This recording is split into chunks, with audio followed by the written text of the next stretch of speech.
নমস্কাৰ জনাইছোঁ মোৰ সকলো বন্ধু বান্ধৱীলৈ। আপোনালোকৰ খবৰ নিশ্চয় ভালে চাগে, মোৰো ভাল। আৰু এইটো হৈছে যোৱাকালিৰে ভিডিঅ'। মই বজাৰত গৈছিলোঁ আৰু এয়া বজাৰত গৈ পেলাই কি ধুনীয়া শাক চব্জি ওলাইছে। মই ইয়াত ধুনীয়াকৈ লৈছোঁ আৰু ইয়াত তিতা ফুল ওলাইছে, বাহাকা তিতা ফুল। এয়া ভাজি খাই তৰকাৰী খাই খুব ভাল লাগে, মই ভাল পাওঁ আৰু ঘৰত সকলোৱে ভাল পায় আমাৰ ঘৰত।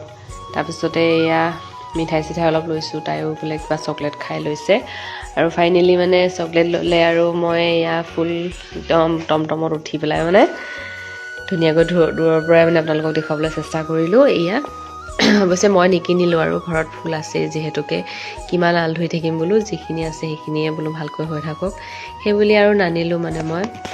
তাৰপিছতে এয়া গুচি আহিলোঁ আৰু ধুনীয়াকৈ আমি টমটমতে। আৰু যদি মোৰ ভিডিঅ'বিলাক ভাল লাগে চাই, তেতিয়াহ'লে আপোনালোকে লাইক এটা কৰি দিব আৰু ধুনীয়া ধুনীয়া ভিডিঅ' মই লৈ আহিবৰ কাৰণে চেষ্টা কৰিম। তো আজিলৈ আপোনালোকক বাই বাই সকলোকে।